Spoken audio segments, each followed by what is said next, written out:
말씀은 출애굽기 12장 1절에서 20절 말씀입니다.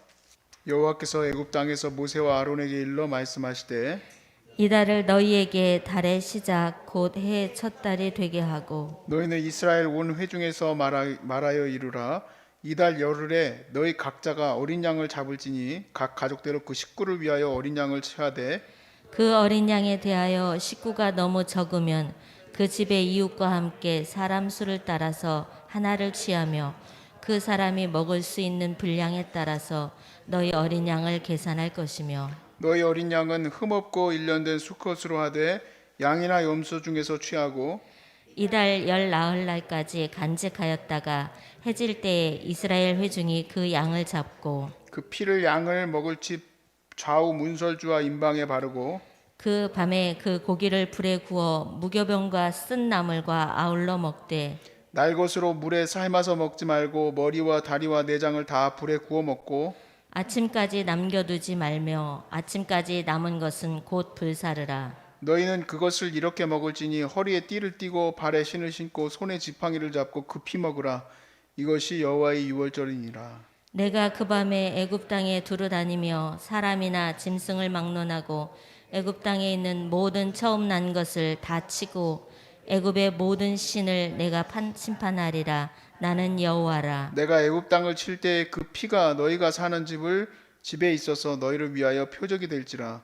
내가 피를 볼 때에 너희를 넘어가리니 재앙이 너희에게 내려 멸하지 아니하리라. 너희는 이날을 기념하여 여호와의 절기를 삼아 영원한 규례로 대대로 지킬지니라. 너희는 이래 동안 무교병을 먹을지니 그 첫날에 누룩을 너희 집에서 제하라.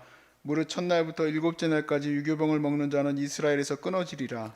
너희에게 첫날에도 성회와 일곱째 날에도 성회가 되리니 너희는 이 두 날에는 아무 일도 하지 말고 각자의 먹을 것만 갖출 것이니라. 너희는 무교절을 지키라. 이날에 내가 너희 군대를 애굽 땅에서 인도하여 내었음이니라. 그러므로 너희가 영원한 규례로 삼아 대대로 이 날을 지킬지니라. 첫째 달 그 달 열한 날 저녁부터 21일 저녁까지 너희는 무교병을 먹을 것이요 이래 동안은 의룩이 너희 집에서 발견되지 아니하도록 하라. 무릇 유교병을 먹는 자는 타국인이든지 본국에서 난 자든지 막론하고 이스라엘 회중에서 끊어지리니 너희는 아무 유교물이든지 먹지 말고 너희 모든 유하는 곳에서 무교병을 먹을지니라. 아멘. 저희 어렸을 때 학교 다닐 때요. 학교 개교 기념일이 있었어요. 지금은 좀 다르게 하는 것 같습니다. 개교 기념일에 이제 학교를 안 가게 하는 걸로 알고 있는데 저희는 이제 학교를 갔어요. 가면은 이제 동창 분들이라고 이제 나이 많으신 분들도 오시고 또 건립 이사님들도 오시고 그런 분주한 모습들이 교무실 근처에서 나타나지만 아이들은 왜 왔는지 알 수 없는 그리고 그날에 그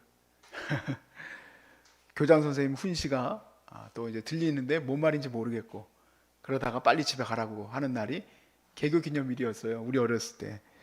그 개교 기념일의 감격스러움은 학생들은 모르지만 그 학교를 만든 이사들은 잘 알죠. 제가 최근 들은 소식에 민사고가 폐지될 것 같다고 이렇게 나오는 걸 보고는 참 마음이 아팠는데 나라 법상으로 그 학교를 평학교, 일반 학교처럼 만들려고 하는데 이제 그건 이제 불가능하다 해서 그걸 만드신 분의 창립 뭐라 그럴까 철학이 들어맞지 않아서 이제 어려워질 것 같다 이런 얘기를 해요. 저희도 여기에 창립된 날마다 11월 24일인데 그때마다 지금 이제 코로나 때문에 모이지는 않지만 제가 첫째까지만 해도 우리 후원자들한테 편지를 써서 이렇게 오실 수 있도록 해서 같이 이제 예배드리고 우리의 이제 나아갈 저 산지를 향해서 이 산지를 내게 해주소서. 처음 시작했을 때도 그 찬양을 불렀고 우리가 매 그때마다 부르기로 제가 작정을 하고 이 산지를 내게 해주소서를 찬양을 했어요. 그래도 우리는 학생들처럼 그렇게는 아니고 우리 나름대로는 의미가 분명하고 지난 수십 년 동안 하나님이 준비하셨던 것에 대해서 감격스럽죠. 다른 사람들은 모르죠. 11월 24일이 뭐 특별한 날이 아니죠. 근데 그 날을 우리는 되게 중요시 여겨요. 저는 또 되게 중요시 여기고 그때가 시작점이었죠. 유월절은 유대교의 시작점이나 똑같습니다. 사실상 거의 유대교의 시작점이에요. 이스라엘 백성들이 이집트에 잡혀 있다가 이제 이집트에서 노예 생활에서 탈출하여 하나님의 거룩한 나라를 이루게 되는 그 시작점이 유월절이죠. 하나님의 죽음의 심리 그들에게 지나갈 때 그들을 피하시고 그리고 그들이 그곳에서 하나님의 은혜를 얻었음을 이제 영원토록 지킬 규례가 유월절입니다. 그런데 우리는 이 유월절을 영원한 규례로 삼으셨지만 우리가 똑같이 여기 나와 있는 대로 막 정말 허리에 허리띠를 띠고 흠없는 어린 양을 잡아다가 문설주에다 바르고 그리고 지팡이를 들고 급하게 먹을 필요는 없습니다. 왜냐하면 유월절 어린 양으로 죽으신 예수께서 이 유월절을 완전하게 이루셨기 때문에 그래요. 완전하게 이루셨기 때문에. 그러므로 우리는 다시 또 유월절 지내야 된다는 이상한 하나님의 교회처럼 할 필요가 없습니다. 유월절 다시 지킬 필요 없어요. 주님이 다 이루셨어요. 그러나 그 정신에 대해서 우리가 생각해 볼 필요는 있죠. 유월절을 하나님께서 만드신 거예요. 그리고 그 만드신 이유는 너희의 그 시작점을 기억하라는 거죠. 시작점이요. 아예 달력으로 새로 시작하는 유대의 달력은 아예 유월절에 맞춰져 있어요. 그러니까 다른 나라들과 맞춰져서 시작되는 부분이 3월 대략 한 14일 정도 그렇게 이제 보고 그날로 이스라엘 백성들은 시작되는 겁니다. 새로운 시작이에요. 새로운 시작. 그리고 그들이 시작될 때는 하나님께 1년 된 흠없는 어린 양이나 염소를 드리도록 되어 있는데요. 저는 이 말씀을 보면서요. 참 이거 되게 귀하다는 말씀이 생각이 들었어요. 왜냐하면 사실 이스라엘 백성이 하나님께서 진노를 내리시고 재앙이 내려올 때에 그 모든 가축들이 다 죽게 되고 또 그리고 심지어는 곡물까지도 다 메뚜기 떼가 없어버리지 않았습니까? 사실상 이집트는 망한 거예요. 그런데 그 망한 그 세상 속에서 하나님이 흠없는 어린 양을 남겨두셨다는 거예요. 이스라엘에게는 하나님의 재물이 그대로 남겨져 있게 하셨다는 거예요. 그래서 우리에게 주신 이 모든 것이 다 하나님으로부터 말미암은 것. 그것을 기억하라는 거죠. 그것을 기억하라는 거. 내가 잘나서 가지고 있던 것도 아니고 내가 뛰어나서 가지고 있던 것도 아니고 다 하나님으로부터 왔음을 그들이 받고 그리고 1년 된 흠없는 어린 양을 하나님 앞에 드리는 것과 같이 우리도 우리의 삶을 하나님께 주셨음을 믿고 항상 주님께 감사하고 살아야 될 줄로 믿습니다. 6월절 정신 딴 거 있겠습니까? 하나님으로부터 출발되었다. 내가 하나님으로부터 모든 것을 얻게 되었다. 그 고백을 하는 거죠. 그 고백을 드리는 거예요. 두 번째는 쓴 나물과 무교병을 먹어라.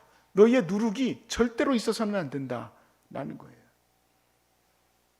이 정신은 사도 바울 선생님이 잘 설명을 했죠.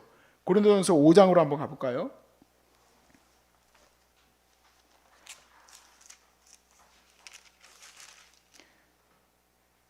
고린도전서 5장 7절 말씀에 7절부터 말씀에 고린도전서 5장 7절부터 말씀 너희는 누룩 없는 자인데 새 덩어리가 되기 위하여 묵은 누룩을 내려버리라. 우리의 유월절 양 곧 그리스도께서 희생되었느니라.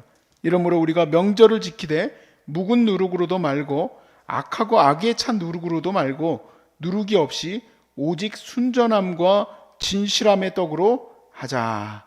아멘. 그러니까 우리가 따로 우리는 그리스도인들은 명절을 세워서 그날만 우리가 유월절을 지키며 아이고 우리의 출발점은 이렇구나. 우리가 누룩을 제하고 정말 모든 것이 하나님 앞에서 진실됨으로 나가야 된다는 그런 마음으로 그날만 지키는 게 아니고 우리는 모든 날 속에서 하나님의 은혜를 그렇게 구해야 될 줄로 믿습니다. 모든 날 속에서. 어느 날만 특별한 게 아니에요. 우리 그리스도인들은 매일의 삶 속에 하나님의 이 유월절의 정신이 회복되어지는 거예요. 유월절 정신은 다른 게 아닙니다. 쓴 나물과 누룩이 없는 그 무교병. 제가 몇 번 말씀드렸죠. 저도 처음으로 여기 와서 이스라엘의 사역을 좋아했던 한 선교사님 때문에 이스라엘 사람들이 먹는 무교병을 먹어봤는데 정말 그렇게 맛없을 수가 없어요. 그래도 그거 맛있게 한번 먹어보려고 딸기잼도 발라봤는데 딸기잼도 안 들어가. 그 배어나잖아요. 여러분 왜 식빵이 맛있는지 아십니까? 식빵은요 무교병이 많이 뭐라 그럴까 누룩이 잘 들어 있잖아요. 그러니까 맛있어. 그런데 이게 없으니까 세상에 딸기잼 발라도 맛이 없더라고요. 그래가지고 야 하나님 너무했다. 이렇게 맛없는 걸 어떻게 먹으라고 일주일 동안 또 나물도 쓴 나물 먹으면서 그날을 기념하고 있는 거예요. 근데 우리는 음식으로 그날을 지키는 게 아니고 우리는 마음으로 그렇게 지키는 겁니다. 그래서 오직 순전함과 진실함으로 나아가는 겁니다. 어떻게 진실함과 순전함으로 나갈 것인가 강론을 얘기할 수는 없어요. 왜냐하면 우리의 마음을 우리가 내다봐야 되기 때문에 그래요. 사실 우리가 매일 아침마다 하나님 앞에 기도하고 예배하며 내 자신을 점검하는 시간인데 사실 좀 쉽지 않아요. 이게 습관화되다 보면은요 그냥 가는가 보다 하고 그냥 가요. 오늘도 그냥 예배드리나 보다 하고 예배드리고 말씀을 봐도 말씀도 그냥 처음 읽을 때는 좋았는데 계속 읽다 보면은 그냥 그것도 그냥 흘러가 버려요. 그래서 항상 새 마음을 주시도록 하나님께 은혜를 구해야 될 줄로 믿습니다. 우리는 다시 새롭게 회복되어야 돼. 매일 하나님 앞에서 우리가 회복되어야 돼요. 근데 여러분은 정말 큰 은혜를 입었어요. 아마노들은 하루하루가 새롭잖아요. 어떻게 이 하루하루를 여러분들이 견뎌내고 이겨낼 수 있겠습니까? 그냥 건강할 때는요 그냥 하루하루가 때로는 그냥 오늘도 오나보다 하고 생각을 할 때가 많아요. 근데 병들고 어려울 때는 하루하루가 귀해. 어떤 분들은 물 먹는 거 하나 또 감사하고 귀하다 얘기해요. 그렇다고 여러분 어디다가 이거를 새겨서 여러분 예전에 암 환자였으니까 다 낫고 나서 그걸 꼭 기억하십시오 해가지고 그때마다 어디 뭐 세브란스 병원을 왔다 갔다 할 수도 없는 거고 그렇게 해가지고 우리가 기념할 수는 없어요. 다만 우리가 그걸 계속 기억하고 회복하는 것은 여러분의 그 삶이 하나님 앞에 새롭게 되도록 계속 기도해야 되는 겁니다. 여러분 6월절을 우리는 지킬 필요는 없어요. 왜냐하면 우리는 주님께서 완전하게 이것을 하셨기 때문에 우리를 구원하신 그 은혜를 이제는 매일의 삶 속에서 회복해야 될 줄로 믿습니다.